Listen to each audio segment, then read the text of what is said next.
Welcome everyone to the SDG Global Festival of Action and this Accelerate 2030 session titled Partnerships for Circular Economy. Some of you are joining us inside this Zoom webinar and others are joining from the festival virtual event platform. Welcome to you all. My name is Ljubka Mitinovska. I'm the Global Program Manager and co-founder of Accelerate 2030, a program led by Impact Hub Geneva. It is my pleasure and honor to be your host and moderator today.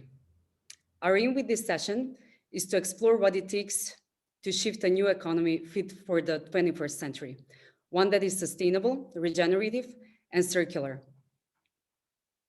as opposed to the take, make, waste model in which we operate now, and discuss what kind of collaboration is needed to achieve this shift.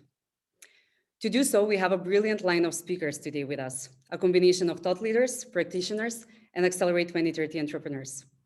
We have with us Kate Rayworth, author of Donut Economics and co-founder of Donut Economics Action Lab, Andre Hoffman, president of the MAVA Foundation and vice chairman of Roche Holding, Olcay Silaylı, CEO of Wholesale Plus from Turkey, Muhammad Fauzal Rizki, CEO of Sampagan from Indonesia, and Ana Beatriz, R&D manager of Solubio from Brazil.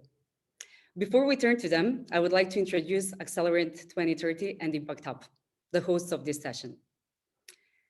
Accelerate 2030 is the world's largest program connecting entrepreneurs and the sustainable development goals. It is led by the Impact Hub network.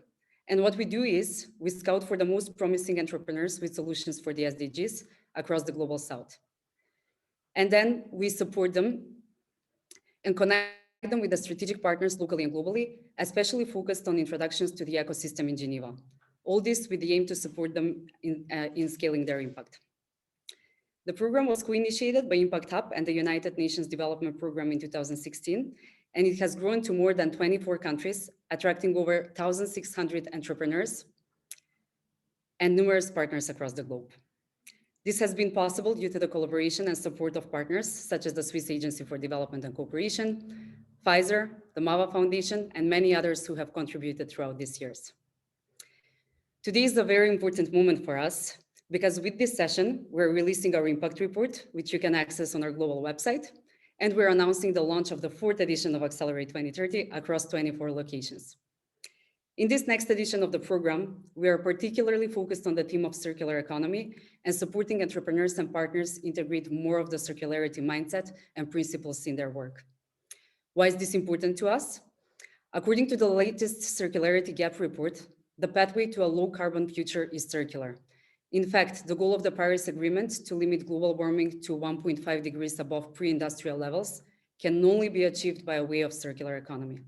The circular and low carbon agendas are complementary and mutually supportive. Therefore, with the support of the MAVA Foundation, we will run a dedicated pilot in 5 countries, including Turkey, China, Nigeria, Croatia, and Colombia. So what this launch means is that if you're an entrepreneur in one of the countries you see on the map and you're contributing to the SDGs, please visit our global website and apply to join our community and receive support and connections to scale your impact. If you're working in a large company, government institution, development agency, bank, or any other organization looking to advance your contribution to the SDGs, please get in touch. We're open to welcome more partners in this edition. Before we kick off with a very exciting discussion, a bit of housekeeping has been provided by the UN SDG Action Campaign team. Please all note that if you're joining here directly in Zoom, we strongly encourage you to log into the event platform afterwards, where you can benefit from joining any of the 6 stages, meeting and connecting with others in the connection zone, and you can also check out 20 exhibits and find additional information in the resource library. As we had an overwhelming interest for this session with more than 850 registrations yesterday, we will do our best to enable interaction during the session by curating questions that you can drop in the chat box. So please continuously share your questions there. And our team will be responding to program related questions as we go. And if there are questions for the speakers, we will open up a Q&A section at the end. We will also be issuing 2 polls to understand a little bit the consistency of the audience, starting with the first one now, to understand what is your interest and knowledge on the topic of circular economy. So please mark your answer, and then we can continue with the exciting speakers we have today.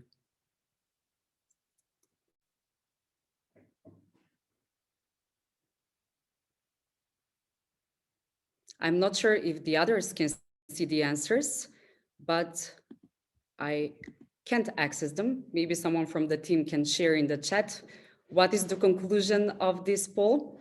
But without further ado, I would then turn to, let's see, we have a really diverse audience with most of us having some knowledge, but also having quite a few newbies in the audience, which means that we're all in for a treat. So without further ado, I would like to turn to our first speaker, Kate Rayworth. Kate Rayworth is a renegade economist focused on exploring the economic mindset needed to address the 21st century social and ecological challenges, and is the creator of the donut of social and planetary boundaries, meeting the needs of all people within the means of the living planet. Her internationally acclaimed framework of donut economics has been widely influential among sustainable development thinkers, progressive businesses, and political activists, and she has presented it to audiences ranging from the UN General Assembly to the Occupy movement. And her book, published in 2017, has been translated into 18 languages. Kate, welcome. We're so thrilled to have you with us today. Would you mind starting with sharing a little bit of your personal why, what drives you personally, and then unpack the concept of the donut, its connection to the SDGs, and how circular economy plays a role within it? Sure, and thank you so much. I'm really, really delighted to be here. What drives me? The obvious need that we need to transform our economies and make them fit for the 21st century, and the excitement about the fact that there are people doing this, and there is so much to learn and so many new inventions and innovations to put in place. So if we orient ourselves as 21st century economists, there's a lot to be done. So I'm going to share my screen here because I want to share with everybody some ideas around donut economics and circularity. So the 21st century has begun with repeated crises. From financial meltdown in 2008, we live in an era of climate and ecological breakdown, and the last year the world has spent under COVID lockdown. We need to transform the very underpinning systems of our economy to help us escape from creating these repeated crises. And I believe we need to move away from economies that depend upon endless expansion, which underpins all of these crises, to an economy of balance. So here's the donut. The goal is to leave nobody in the hole in the middle, falling short on the essentials of life. Those 12 social dimensions are crowdsourced from the Sustainable Development Goals. They come from the world's governments who've agreed that nobody in the world should be left falling short on food, health, education, water, housing, gender equality, income. Leave no one in the hole. But at the same time, we cannot overshoot that outer ring, because that is where we put so much pressure on Earth that we begin to break down her life supporting systems. We put pressure on what are known as the planetary boundaries, and we cause climate breakdown. We acidify the oceans. We create a hole in the ozone layer. So put those two together, and the goal of the donut is to meet the needs of all people within the means of the living planet. If that's the goal, we are very far from being there. We know this. Billions of people worldwide still cannot meet their most essential needs, and we have collectively already overshot multiple planetary boundaries. So to me, this is the generational challenge, to turn this story around in government, in business, in community, in our own lives, in education. Let me bring it down from a global level to national levels. Here are 3 nations. Malawi, you can see the red shows that many people are falling short on their most basic needs, but the nation is well within its share of pressure on planetary boundaries. China has a double whammy of both falling short significantly on people's needs while already overshooting planetary boundaries. Canada is doing far better than most in terms of meeting people's needs. It should be. It's got a very high income per person. There should be no human deprivation in high income countries like these, but it's got a very high overshoot of its pressure on the planet. Now, when I put those 3 countries in a global context of over 100 countries, the place we all want to be is in that top left-hand corner, meeting the needs of all within the means of the planet. Here are the 3 nations I just showed: Malawi, China, Canada, as you can see, sized by population. Here are our 3 nations, the stories we're going to hear today from Indonesia, Turkey, and Brazil. But every country needs to move towards the donut. Low-income nations need to meet people's needs for the first time without overshooting planetary boundaries like everyone before them. middle income nations need to meet people's needs already coming back within planetary boundaries. And high income nations have a massive task of coming back within planetary boundaries. So all nations are on an unprecedented journey. And I say there is no such thing as a developed country. There is no advanced nation here. We are all developing towards a new vision of prosperity. And of course, all these nations are interconnected through histories of colonialism, through military power, policies of structural adjustment, debt and trade regimes, through ongoing resource extraction, and through the current and future climate change impacts. The global north impacts upon the global south. And so we need to transform relationships between countries too. So pulling out from these nations, I want to look at the dynamics we need to transform. We've inherited degenerative economies where we take Earth's materials, make them into stuff we want, use it for a while and throw it away. And this is what it looks like when we take again and again and throw our waste again and again into Earth's sinks. We need to transform these dynamics, as we know, into circular or cyclical economies where resources aren't used up, they are used again and again, far more carefully, collectively, creatively, and slowly. This is an economy that restores and works within the cycles of the living world. It runs on renewable energy. Food waste from one process becomes food for the next. It means that products are modular by design. They can be disassembled and reassembled, and we shift from ownership to service use. What could this look like in practice? Just 4 examples from around the world of regenerative design. Starting in the city of Amsterdam, which has introduced strict regulations about by 2030, 50% of the materials used in the construction sector must be circular materials. It's transforming building today already. Buildings like this one made from wood, so carbon is sequestered in the timbers, but nothing is glued together. Everything is clipped and bolted so that it can be unclipped and unbolted and reused in the future. In Nairobi, in parts of the city where there were no toilets, toilets have been constructed as a community-owned enterprise. The waste is collected every day. It's turned back into fertilizer and reapplied to the field. At the technical level, this is closing the nutrient loop. At the social level, it brings health, income, community. In Lomé in Togo, people collecting waste that has been dumped in electronic waste dumps, people actually collecting that waste and reassembling it and turning it into computers, 3D printers, and beginning to actually create a circular economy out of those waste streams that are being dumped in their world. And lastly, regenerating the living world. In Medellin, in Colombia, this river was once seen as an industrial sewer. It's now seen as the life at the heart of the city, putting parks, bringing nature and bringing life back into the city. So there is a lot underway and I'm looking forward to hearing more examples. But which kind of circular economy are we creating? There are different possibilities and I want to contrast 2 extremes. The first one, I'm going to call it siloed circularity, where every company says, send my products back to me and I will control them and I will reuse them. This gets closed loops of material flow. The materials are returned to the brand. So the standards are owned and protected. The governance is in-house. The technology is proprietary.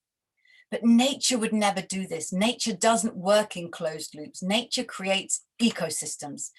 And so ecosystem circularity says that the materials need to flow in nested loops that are interconnected. They're returned not to the individual brand, but to the ecosystem. That means standards have to be open and shared. The governance is network-wide and the technology is in the knowledge commons. It's a totally different kind of circular economy, but I strongly believe that this is the kind that actually gives us a chance of reconnecting with the living world. So towards ecosystem circularity, some policies and regulations that can be put in place to go in that direction. First, cities can create a circular city scan. What are all those loops of flows? Where can waste from one process become food for the next?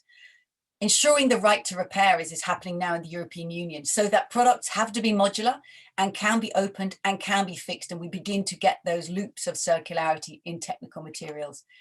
Having sector-wide policy like the city of Milan, which has a food waste policy, ensuring that it's got a much higher food waste collection and reuse than many other cities around it, putting it systemically across the city.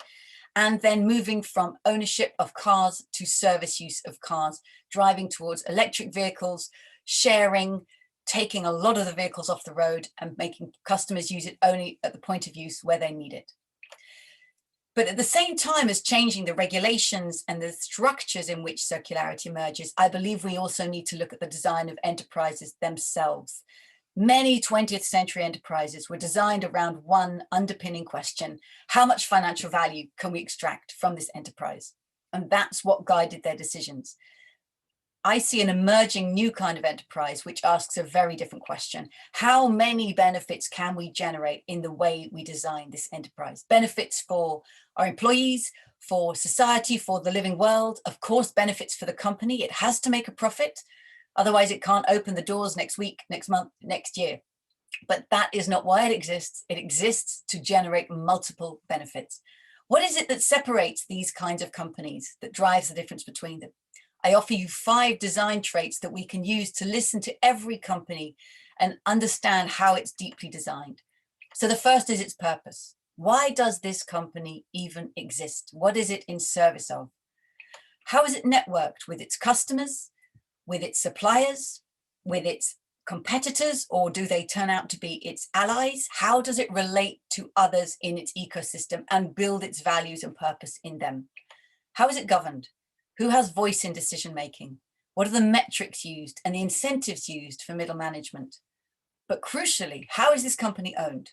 Because whether it's owned by its founding entrepreneur, a 7th generation family, by the state, by shareholders, by employees, by venture capital, all of these different ownership designs have profound influence for the 5th and deepest design trait, which of course is finance. Where is finance coming from? And therefore, what is finance demanding? Is finance demanding high and fast financial returns, or is it investing for long on holistic social and environmental returns with a fair financial return? So I listen and watch every company through these design traits, and then invite anybody involved in a company to ask which design traits are drawing your enterprise back into that extractive mode, away from circularity, and which are enabling it to pivot into that generative and circular design, and which governmental policies in your country or region are holding back the possibility of ecosystem circularity, and which policies are coming into play that actually enable it and start bringing about the future that we know we need. So let me sum up. If the goal is to meet the needs of all within the means of the living planet and get into the donut, we need to create a circular, regenerative economy. I believe that economy is going to succeed only if we create ecosystem circularity, so that resources are connected and shared. And therefore we need to look deeply at the design of enterprise, its purpose, networks, governance, ownership, and finance, and at the regulatory environment in which it operates to enable it to pivot towards circularity so that it can be an enterprise that helps bring humanity into the donut. I'm stopping here because I'm really looking forward to what others share, what Andre is going to share, and especially what the 3 entrepreneurs are going to share with the case studies from their countries. Thank you so much. Thank you so much, Kate. Those are so brilliant and exciting insights. You added a layer on the thinking of circular economy and all the complexity around the framework that surrounds it. I would like to turn now to Andre Hoffman, our next speaker.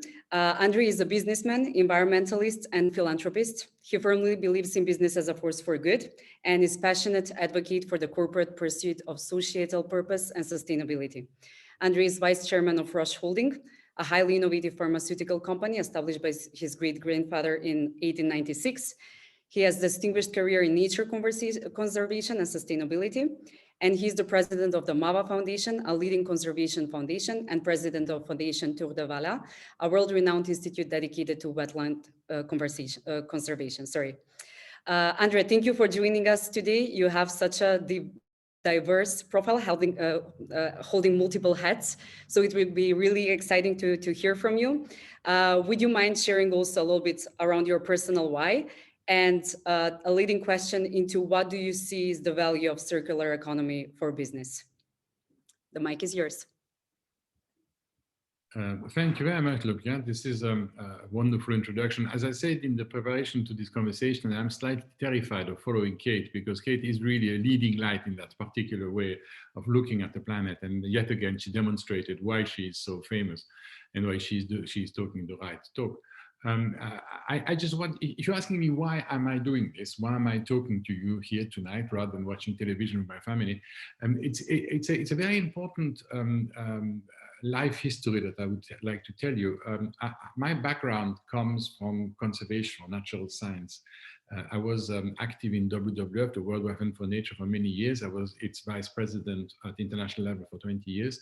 And I also helped as a volunteer in a number of field projects before becoming the president of the Malawi Foundation, which has been an institutional supporter of WWF for quite a long time.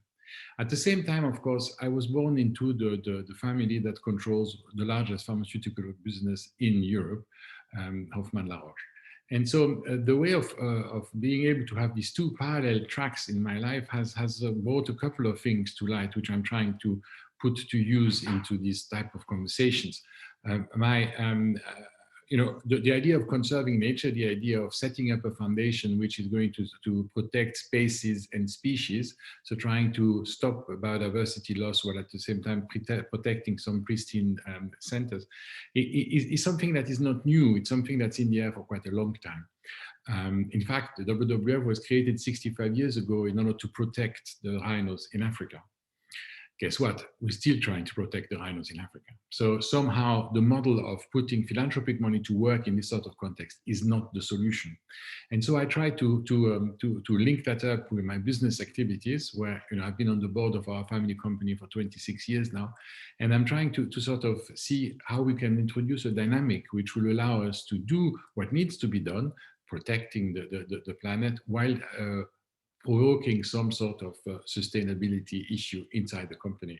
When I first joined the board of, I sit on the board of 3 other companies. When I first joined the board of this company, I asked my peers, what do we do about nature? And the traditional answer would be, well, nature is not here in the boardroom. Nature is there in Africa, in Asia, in, I don't know, in the Lake District, but don't bother us with that. This is not what nature is about. We have to make money.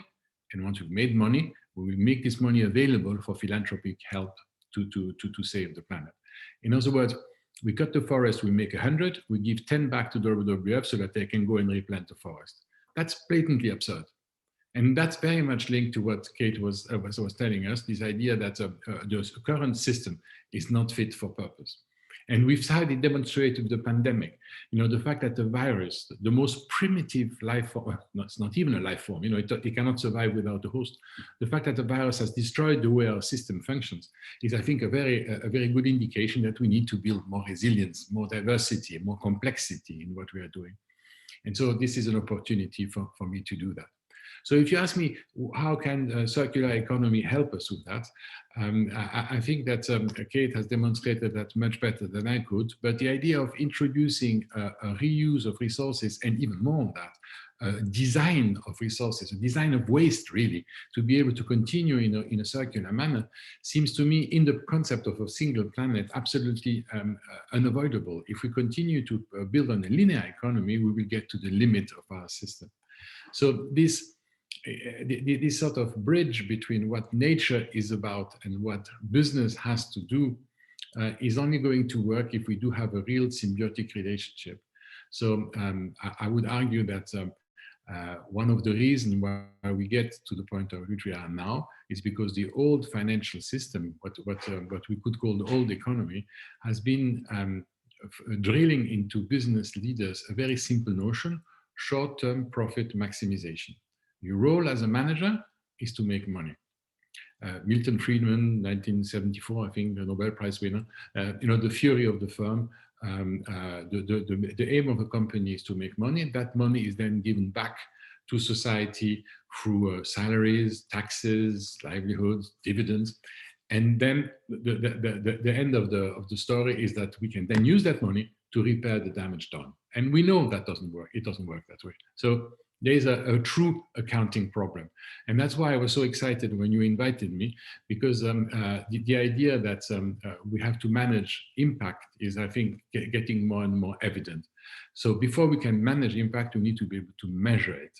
So we need to be able to identify where true value is being created and the impact that our companies are having on the social systems, on the natural system, and on the human systems. So the social capital is, again, the pandemic has shown how weak our social capital is. I mean, the fact that we have people marching in the streets in support of certain minorities show very clearly that that system is not stable. The human capital, the talent that we have, how can we put this talent in the right way? And of course, the natural capital, which is the life support system on Earth. We need to be able to merge these three before you get to the produced capital, which is the one we can use. And for some strange reason, we've chosen not to to measure the produced capital, which is obviously a very small part of the whole process. So let's get the impact measurement in place. Let's make sure we can do that in a way which is transparent and industry agnostic, so that everybody can have an idea where they compare to the impact they have on the planet. And the last part of the equation would be to make sure that we use more and more natural system. Kate talks about ecosystems, and she's absolutely right. Nature is not organized. Nature is not structured. It's not it's chaotic. It's just constantly reinvents itself. We, humanity, have this notion that the only way to really move forward is to dominate, is to exert pressure on everything around us. All the empires of the past have always been built onto exploitation of some minorities, with the result that they have all collapsed, one after the other. And there we are in the collapse of the whole system, because we are trying to dominate nature. This idea of Anthropocene is absolutely correct in the fact that we influence nature, but we do not dominate it. We need to work with it. And this notion of nature-based solution, which we are seeing more and more pushed forward, in particular by the European Green Deal, is something that I welcome, because I do think that there are a lot of low-cost and sustainable solutions in nature that we need to make ours, that we need to absorb. You were mentioning the kindly Fondation Tour du Vala. We have a foundation where we try to protect wetlands in the Mediterranean. And as we all know, water in the Mediterranean is the most important topic there can be. I mean, that's what's going to be the make or break of the whole region. And wetlands have an enormously important role to play in this. They store water, they purify water, they mitigate floods, they stock water into a usable way. All this at a fraction of the cost of the industrial processes that most engineers have pushed over the years. So circular economy, nature-based solution, and impact measurements are the three things I think we can make more with for humanity. I hope I haven't gone over my 7 minutes, sorry. Thank you so much, Andre. Time management was perfect. And thank you so much for bringing these additional points and following up so nicely on Kate's introduction. You brought into the conversation the need for impact management and this shift in management thinking, and which is a great segue into the next section of the event and introducing some impact-driven leaders, some of our Accelerate 2030 alumni. And I would like to start with introducing Whole Surplus from Turkey. We have Olcay Silali, the CEO of Whole Surplus with us. Olcay, I'm sorry, I'm sure that I mispronounced your surname, but just a brief introduction of what Whole Surplus does. Whole Surplus is helping businesses recover value out of food surplus in a seamless way. They offer holistic solutions such as donations, secondary sales, animal feed, and biogas production. And they help companies reduce their food waste at the source by providing analytics and other technological solutions such as smart scales and B2C applications for consumers. In 4 years, more than 16,000 tons of food have been saved. 1.1 million people in need got food donations, and 53,000 tons of carbon emission has been saved. In sum, 200 million teraliters worth of surplus food was brought back to the economy. These are impressive achievements, Olcay. We're super happy to have you as an alumni of Accelerate 2030. Thank you for joining us today. Please start us also with your personal why and tell us a bit more, what does it mean for you to drive this shift with your solution, and what does this ecosystem circularity mean in your case? What have been some of the key success factors in building successful collaborations? Thank you, Yuka. Thanks for everyone being here and a good speech. So my why, actually, UN inspired me to take the action. So first of all, I would like to thank UN campaign because actually these SDGs that I heard back in 2014 in Dublin in the One Young World Summit as the first time. And on 2015, I started working on reading the SDGs in detail after the launch. And then I started thinking, actually, what can I do about these SDGs? Because in One Young World Summit for 4 days, we discussed a lot about these SDGs 2030 targets. And I felt like I need to do something, because hearing a lot of stuff for 4 days, I just felt a bit passive, just listening things. So then when I returned back to Turkey, so I said, I learned something and I need to learn more and take action. So then I spent 1.5 years of mine doing the literature study around SDGs and defining some targets, which are zero hunger, especially 12.3 is our core purpose we chosen from SDGs. But the idea of reducing food waste was not there in the beginning. We literally read about SDGs, defined the targets, and then started doing the literature study. And actually, when I realized that 8% of the carbon emission just derives from the food waste, and also people are going bad hungry, millions or hundreds of millions of people. So then I said, okay, can we tackle these two problems? And started working more on the topic, and realized that there's a food recovery hierarchy, blah, blah, it goes on like this. But when we go back to the why again, it's kind of feeling responsible after learning about these problems. So this is why I can clearly say, inspired by SDGs, and still I see them as our compass. And the other thing on top of this was that I also wanted to show people, especially youngsters and young people in Turkey, that you can create sustainable, scalable, and technology-driven enterprises to tackle problems and make it big impact, and not only for Turkey, global-wide expansion opportunities. So this is why there was a theory in my mind. I need to use SDGs, technology, a business model to create a showcase in Turkey. So that was the why of my story, Yuka. Coming to ecosystem part, what I think from day one, what I thought and what I experienced on the way, whatever you do to tackle a problem, you need ecosystems. And the main, one of the main points I remember from these SDG launch was that actually social enterprises should position themselves as the change agents, connecting the dots between the partners in the ecosystem, making them speed up, help governments, big NGOs or big corporations to tackle the problem. Because governments or big NGOs or companies, corporations cannot take fast actions. So at that point, I decided to position myself, especially here. And when I analyzed the problem, especially in Turkey, I realized that actually there is no ecosystem around the topic. So then the first job for us was to create an ecosystem. So this is why, just having founded the company, in 9 months, we established a food rescue association in Turkey, which is currently the biggest food bank in the country. And we made collaboration with Red Cross Turkey. And then we started visiting municipalities all over the country. Currently, 36 city municipalities are in cooperation with the Food Rescue Association. So we created another ecosystem here. And then the responsibility of the FRA, in short version, let's say, was to increase the awareness, drive campaigns, and make the lobbying in Parliament in Ankara to change the laws and barriers. Because one of the key things as a social enterprise or a social entrepreneur, let's say, we need to eliminate the barriers and open the way to tackle the problem. And sometimes regulations and laws are not there helping you.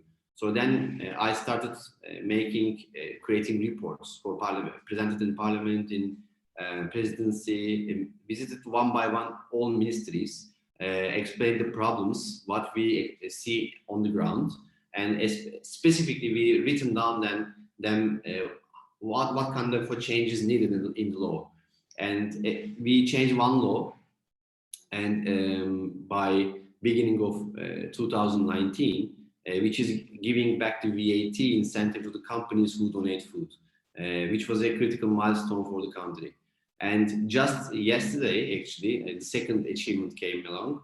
The government announced the economic reforms package, and you see at 2.3, there are 4 bullets just for food waste, and all of them are our proposals now in the reforms. So these are very important points, because we cannot do it all alone, and we need to do it together. And if government creates the awareness and helps the companies and creates the awareness, then also companies get enthusiastic to solve it. For the last 2 years, there is a zero waste campaign of government in Turkey, which is helping a lot. And before that, actually, we were telling them, the Ministry of Agriculture, the Ministry of Environment, what to do, what is the hierarchy, and how to make the campaign, etc. And now we are making a together campaign as well. So this ecosystem is really important. Again, like FRA is doing a campaign with PNG to a nationwide TV campaign to decrease food waste. So such connections and collaborations are really needed. And not only these, as I mentioned, like municipalities, local NGOs, or authorities, or the companies are really important. And more importantly, if we are going to tackle a problem, there should be a business case. And the business case, the business model needs to work financially as well. You cannot just go with a social purpose, a favor, doing something good. These are all need to be in the essence, but you need to build a business model on top of it. And after that, again, as an ecosystem perspective, then you need to get the big corporations into the game.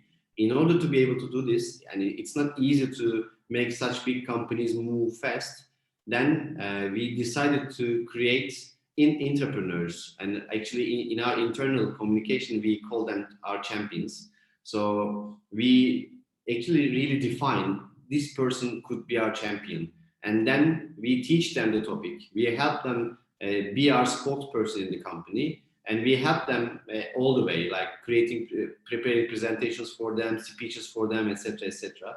And then in every company, there are champions are driving the topic for us, and we are collaborating with them, gathering them, showcasing. So that was the most important point, I guess, in driving the ecosystem. I don't want to take it very long. These are the main points I really want to share. Just to repeat again, business model is really key. Driving the regulations and laws, we need to be really in the forefront if you want to tackle the problem. And creating entrepreneurs or champions is really key. And you need to be open and knocking every door, because I didn't see any harm in knocking doors and talking about it.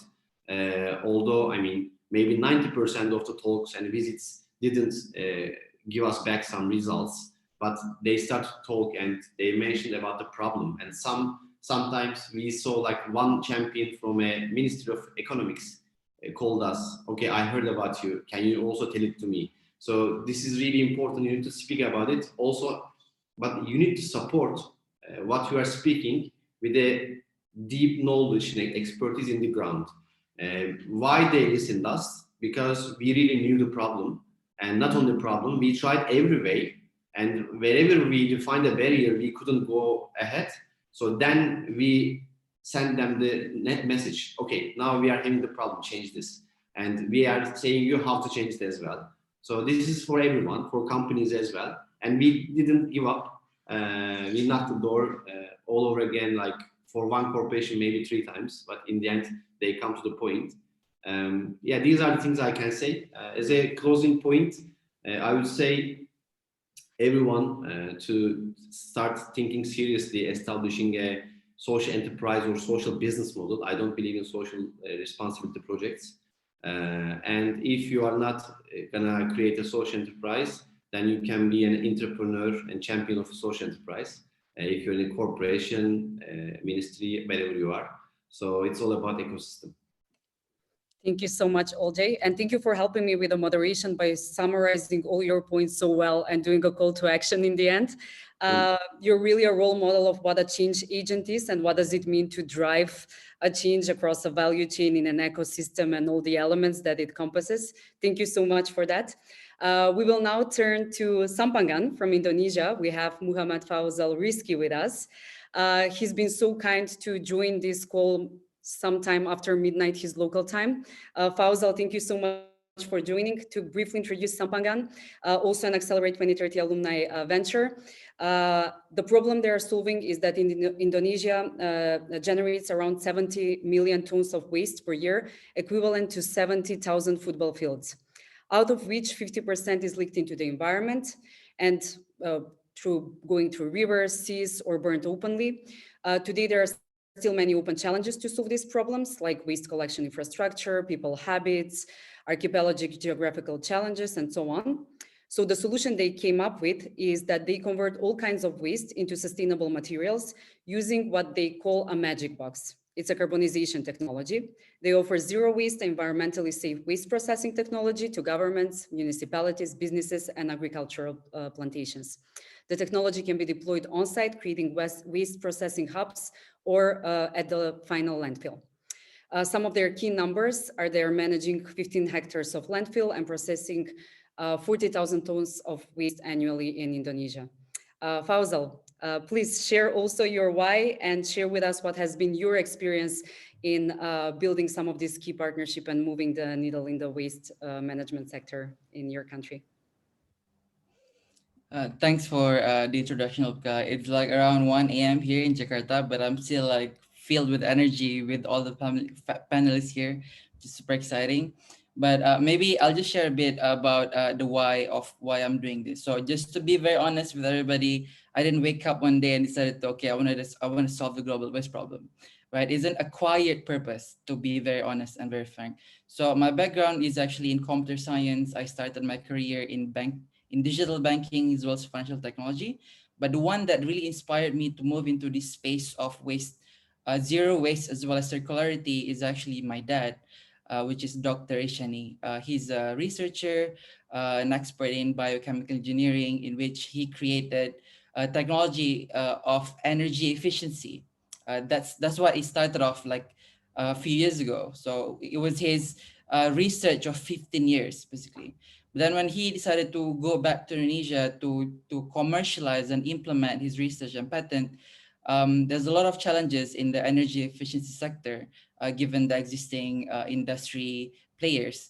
So he pivoted and it became waste processing technology, in which what it become today. So what the technology are able to do now is actually converting any kinds of solid waste and convert them into sustainable materials that is used into organic agriculture to increase yield, and in construction and so many more. But the one that really moved me to actually help him and build this technology is that when one day I come with him to go to the landfills, and that's for the very first time in my life I saw what a landfill looks like. It's a sea of trash, 8-story high, and the moment is just like very crazy, right? And then that's when I realized that no one is actually doing anything to solve this problem, and my dad have the technology to do so. So that's when I decided to, okay, I think I want to help to accelerate this, and then I want to be able to implement this not just in Indonesia but also globally. So that's my why. But in terms of the partnership that is happening, I totally agree that it's a systemic problem. So it cannot be solved by one single entity alone. So in our case, we are partnering up with the governments to manage their landfills. So the mountains of trash, what we're doing is we are excavating the trash and saving and converting it into sustainable materials that we can reuse again. But what's interesting is actually what happened, like as Kate said, in the beginning of 2020, where the pandemic hits, right? And a lot of medical waste starts to surge, and like we have to pivot and look for other alternatives to provide solutions to the problem. And that's when we realized that apparently one of the waste at the landfills, which is the wastewater, can be converted into biodisinfectant that is much safer than the chemical alternative that was being used at the time. So through multiple lab tests and getting multiple layers of approval from multiple institutions, it is stated that the biodisinfectant that we created is safe and can be used to prevent the spread of bacteria as well as virus. So what we're doing for the past 2020 is to deliver 400,000 liters of biodisinfectant to sanitize public spaces in the city that we operate in, right, affecting millions of citizens. So this is like one of the example of like B2G partnership that have stemmed into actually a solution to fight COVID-19. But on top of that, we also realize the importance of technology to be able to scale systemic change as well as the change of behaviors. So that's when we are currently partnering up with one of the local ride-hailing platform that have millions of users and have hundred thousands of restaurant merchants that are producing food waste daily. So what we're doing is that we're partnering up with them to enable for waste collection in which recyclable materials can be recycled and residual waste can be converted into activated carbon that can be used in organic agriculture. So those are some of the examples of the partnership that we are exploring in Indonesia and calling into collaboration within the ecosystem. So yeah, so I think, and then what's important is the ability to understand what's in it for every single stakeholder in the ecosystem, and being able to move forward to something that is useful for everybody. So I think that's one of the things that I could share right now. Over to Lubka. Thank you so much, Faisal. That was super insightful. I see Kate taking some notes. Maybe she will have some questions to follow up with. I would now like to turn to the last entrepreneur in our lineup, Solubio from Brazil. And it's really exciting that this comes after your presentation because we will see how actually entrepreneurs working with each other can be a collaboration for a circular economy. So we have with us Ana Beatriz, the Research and Development Manager of Solubio from Brazil. Solubio tackles an important problem in our food systems. As the global population is reaching 10 billion people in the next 9 years, we need to increase the production of food by 70%. Today, the productive food systems are based on chemical pesticides, and the more we use of them, the more we are harming the environment and affecting people's health. So Solubio developed a solution that empowers farmers to produce their own biopesticide on farm, thus replacing chemical pesticides by biopesticides. They offer an end-to-end solution with laboratories, biofactories, microorganisms, and consultancy to produce the biopesticides on farmers' own farm. By producing on their farms, farmers are saving up to 40% in costs. In terms of their impact, with every liter produced on farm, they remove 125 milliliters of chemical pesticides from the environment. And today they cover more than 1.2 million hectares in Brazil. Ana, welcome to the conversation. Please also quickly share your why with us. And maybe you can reflect a little bit how now you're collaborating with Faisal from Sampangan and how you will connect your two technologies and processes. The mic is yours, Ana. Hi all, thank you for this opportunity. And then as mentioned before, Solubio aims to be the main global platform for an affordable, profitable and sustainable agriculture. And our mission is to eliminate the usage of chemical pesticides by empowering farmers to produce their own biopesticides on farm, reducing their costs up to 40%, as you mentioned, and it makes sense in terms of value, but also it is much more sustainable. And what motivates myself? I am a biologist, you know, and when I think about what we are doing at Solubio, I try to connect everything I've learned in the university, it put into action with this really nice and important cause, that is to reduce the use of chemicals, the resistance, helping farmers to improve the yield, and providing healthier food to the population in the world, and using for all of these sustainable alternatives. And this is my main motivation, to put my knowledge together with this noble mission. And talking about our joint venture with Sampanga, we have a huge landfill next to our production. And we are setting up a magic box there to eliminate the landfill and transform trash into carbon. And we can use this carbon in our system as an organic fertilizer, an original magic box output, and also as a raw material to our biopesticides. Then these two products, both products are integrated to Solubil's portfolio and in our business model. And here is the coolest thing. Using the same productive, logistical, and commercial structure, and including our clients in these systems.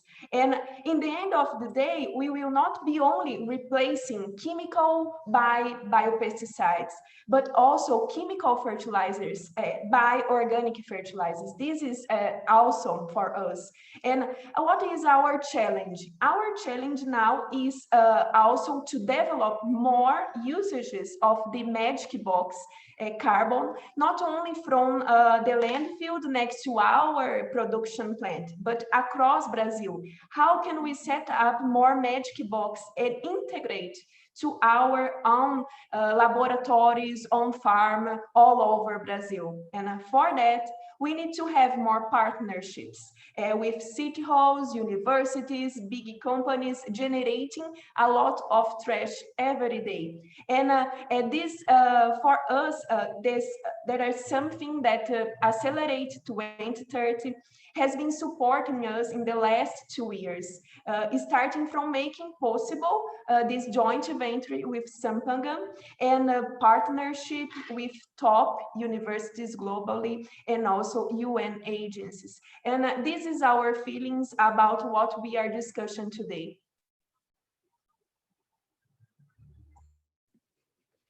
Thank you so much, Anna. It's really exciting and impressive to see how two ventures that meet in Geneva from different parts of the globe actually come up with a joint venture and connecting their processes to really kind of reflect what circularity can mean.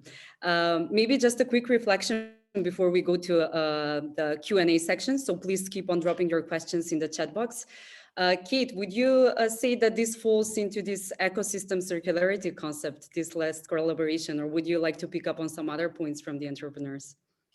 Thanks. I loved hearing all three of those examples. And so just to say, yes, all of them, it's very clear in the way all three people were speaking of the desire to create and the need to create that ecosystem, the recognition that this is not done by one company alone. This is about partnership, about creating it. I loved OJ starting off saying, literally, I encountered the Sustainable Development Goals. I felt passive, I felt responsible.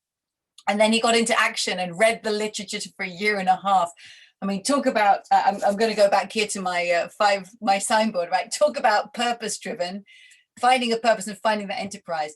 But then also everybody is talking so clearly about this need for networks. And if they don't exist, then you realize that the first job of the company is to create them and to go from office to office to office in the government and make them put that legislation in place to give you the regulatory environment to make this possible.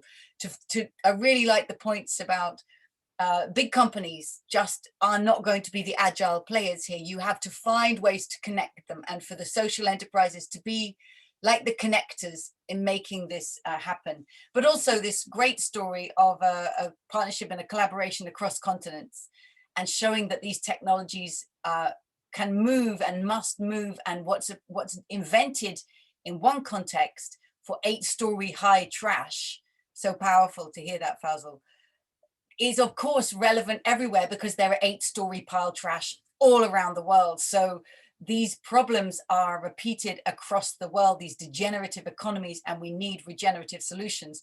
So it's very heartening to hear the relevance of technologies and business designs are of course going to be relevant. I have no doubt that there are so many people in the chat and on this call who are inspired as I am by what's happening and are going to make that ripple effect happen out. So thank you just for the chance to learn and listen.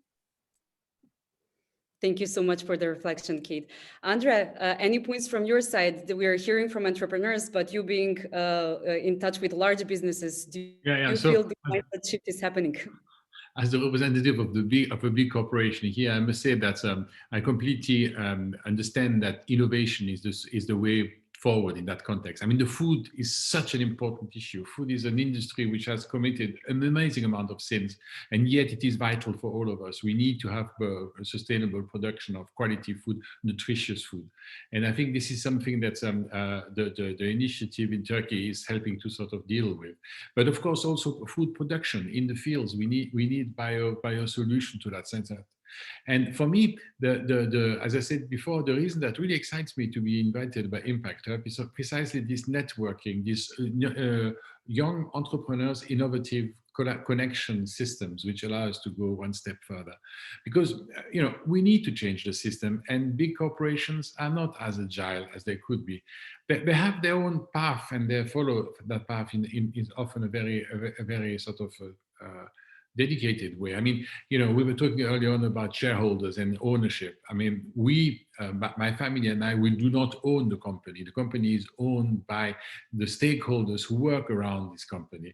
Our purpose is not to make money. Our purpose is to serve the patients. Last year, 120 million people have taken drugs that were either manufactured or developed by us. I mean, of course, we didn't cure them all, but we had a huge impact on their lives. And I think that that's something we should take into account. So if you want to really solve the societal issues, we need innovation. And innovation can only come of a combination of two things, new ideas and new technologies. And hearing Faisal telling us about the new technology he's using is wonderful. I'm sure that a big corporation will find it more difficult to apply this into the field. So good to see that small, innovative, agile structure can do that. Thank you, Andrea and Kate, for these really insightful reflections. And hopefully, Andrea, we will see more large businesses leading this mindset of business being a force for good. But the majority of small businesses end up in big corporations, and that's a bit of a worry as well, of course. We need to be able to foster this ecosystem where everybody can talk to each other on a level playing field and not only measured by market share or size of bank accounts. It has to be something more creative than that. And maybe just one last point. Kate mentioned regenerative investment, and I think that this notion of doing good by doing well is something we must absolutely support.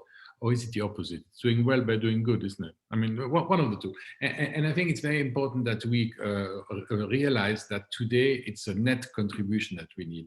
The time of doing no harm, neutral behavior is not good enough anymore. We need to do more. We need to be net contributor to society. Thank you so much for that, Andre. And now we're opening the screen for questions from the audience. And actually there is one that is quite connected to the discussion that we're actually having for both of you. So there is a question on, do you see engagement in the donut economics from the major corporate players which are engaged in growth specifically? Which sectors do you think need persuading most about the needs and benefits of the circular economy? What has been your experience? And we can invite also some of the entrepreneurs to reflect as well. Well, I'll just jump in and say that if you're asking me specifically about donut economics and major companies, I think I'm going to go back here. Circular economy, some companies do it because they think it's delivering better returns, right? So circularity, oh, we'll save costs. That'll get you some of the way. But I think circularity, and what we're hearing today, is that circularity is at the heart of the purpose of why this company was set up. So it's more about purpose than just driving returns. And to me, it's how a company is owned and financed is going to make a huge impact on whether or not it actually can serve that purpose, or whether it ends up having the purpose watered down and cut corners in order to serve the financial desires of the owners. So to me, it always at the heart of it is ensure that when a company is scaling and spreading, that the way it's owned, who is allowed to own it, and the financial demands that they bring to that ownership, those financial demands do not distract from the purpose for which it was set up. To me, that's always the key. And I will say that when we set up Donut Economics Action Lab, for us, the space around engaging with business is the place we're most careful, because we know there's a real possibility that some very mainstream companies would like to say, oh yes, we're doing the donut because it sounds cool and it looks good, and actually aren't doing it at all. So we invite all companies to engage with the donut, and there's a tool on our platform which is called When Business Meets the Donut. It runs through a lot of the ideas I've shared here. We invite companies to do it as an internal company reflection rather than talking about it in big public presentations, because there's a lot of major companies in the world that have a lot of internal reflection that they need to do. Can I just add something? I would really like to hammer down this absolute point. You know, the purpose of a company is not to make money. The purpose of a company is to serve a community in following its purpose, but following its targets and ambitions. And making money comes as a secondary condition. Of course, you don't want to be losing money, because then you're part of the problem and you want to be a solution in business. So this notion, for instance, for us at Roche, the purpose of the company is doing today what the patient needs tomorrow.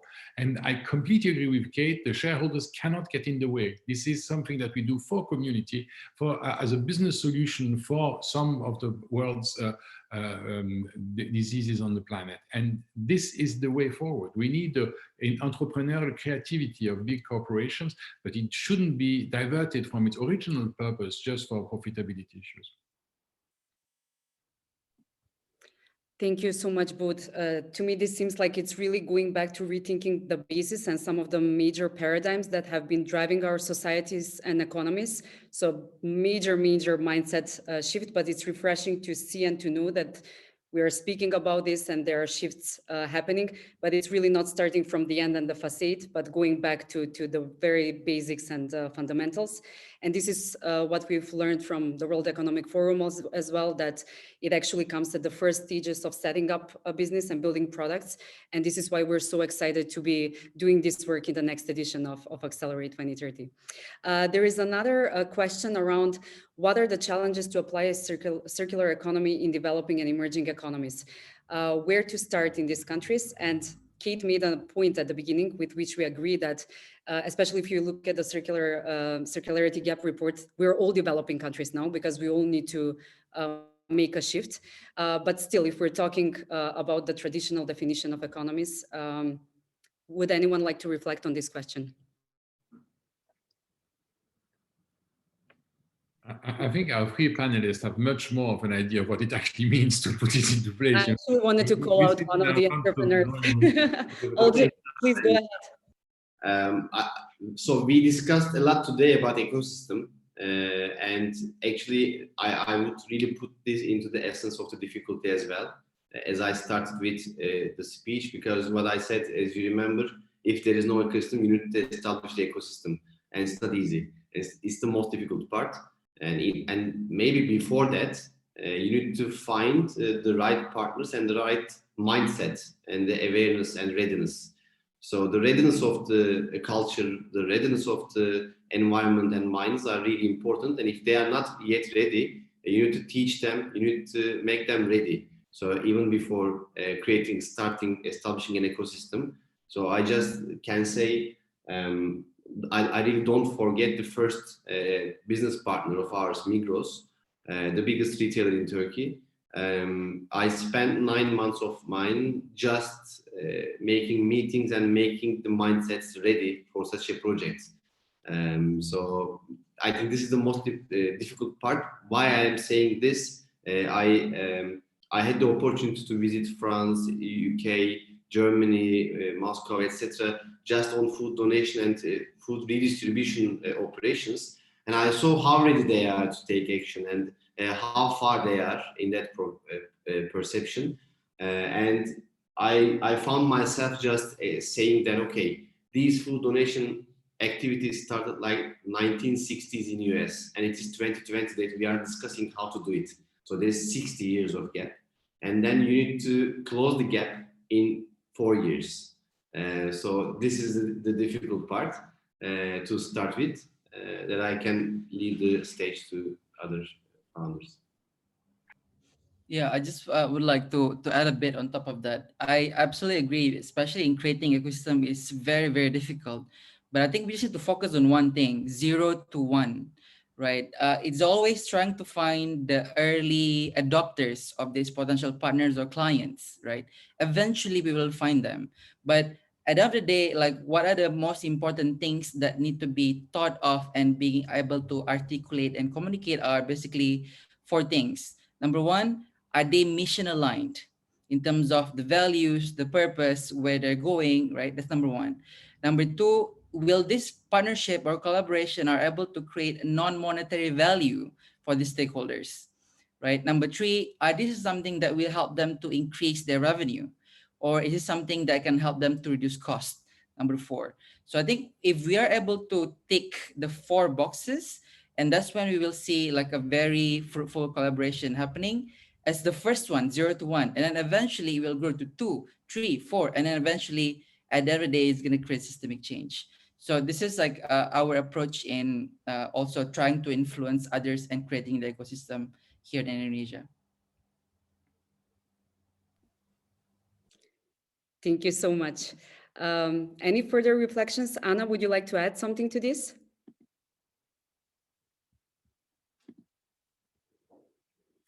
If not, and actually, we had a third question, which is how long would it take to achieve the ecosystem circular economy, which I think in some extent we answered. I don't think there's a fixed number, but it means it takes a lot of work. And what it comes down to, it seems to me, it's a lot of this personal drive and responsibility, finding the champions and entrepreneurs in any organization. And I'm sure we have a lot of you in the audience today. The mindset shift, which will take some time, definitely. And it was mentioned several times, the business case or the kind of comprehensiveness of the solution that is not just sustainable, but in an environmental sense, that there is the business and financial model, but that all of that works together, and making that case and helping with the statistics and the research behind that. If I may summarize myself as maybe the least of expert on circular economy in this group. With that, I'm sure there is an overwhelming number of questions that people have a lot of things that they would like to discuss, but the time is limited and it flew by. So maybe what we would like to do now as closing of the event is first of all invite you to, so actually there will be two ways to communicate with the audience. One is another poll to see from the different stakeholders that we discussed, what does the audience think are the key stakeholders and players that need to be engaged. I hope that someone from our team is launching the poll at the moment. So please just drop your answers here. Oh, I'm actually see the first poll, which everyone already answered, but we can actually do a comparison and see if people advance their knowledge on the topic. Great, we have the second poll now. So just quickly drop your answer.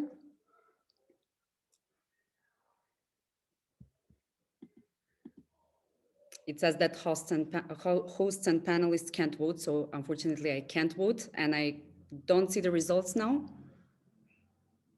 Okay, I've been told to be patient about the results. Great. So with 55%, we have the public, regional, and governmental institutions that have the most potential to leverage the transition based on what the audience is hearing, with also the bigger companies and sectoral and industrial partnerships being super relevant. Thank you for sharing your opinion. Another thing that we would like to do at the end of the session, we hope you leave inspired and motivated as we are. We will now do a waterfall. What that means is that I will ask a question and you will type your answer, but will not press send until we give you a sign. So the question is, what is your personal call to action now that you've heard all of this? And what will you take as an inspired action from this session?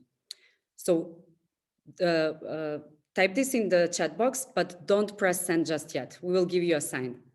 We'll give you 10 seconds to drop your questions, and then 15 seconds. and then we will all drop our answers at once. And the question is, what is your personal call to action now that you've heard this? And what will you take as inspired action from this session?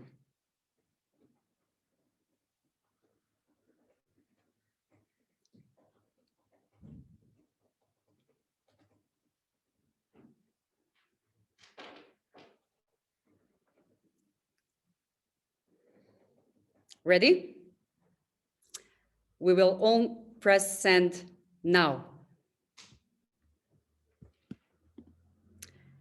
And this is how we get a waterfall. I will just have to change my screen view to see what's coming up from the audience and what people are committing to.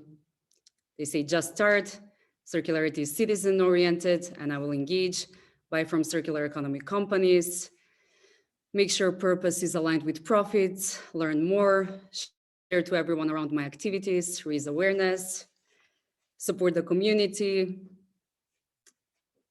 eat up all the food waste in the world. Why not? Olje, I think you have some partners here. Promote circular economy, partner. That's great. Well, this is perfect. We're really happy that we actually managed to inspire some action with the session today. What we would like to invite you to, if you feel super inspired and want to start today, is to actually join Accelerate 2030 in the 4th edition. We're opening the applications today. So you can go to our website at accelerate2030.net and submit your application. If you are representing an organization that you think would like to partner with us, also go and submit your interest. Happy to welcome more organizations and partners on board. With that, I would like to thank you once again, all the amazing speakers that brought such an original and inspiring content. The audience is leaving super inspired, as well as our team. And thank you everyone in the audience for the overwhelming interest for this session and for being such an active and engaged audience. We promise we will organize some more sessions and we will have an opportunity to meet again. Thank you and have a wonderful evening. Bye.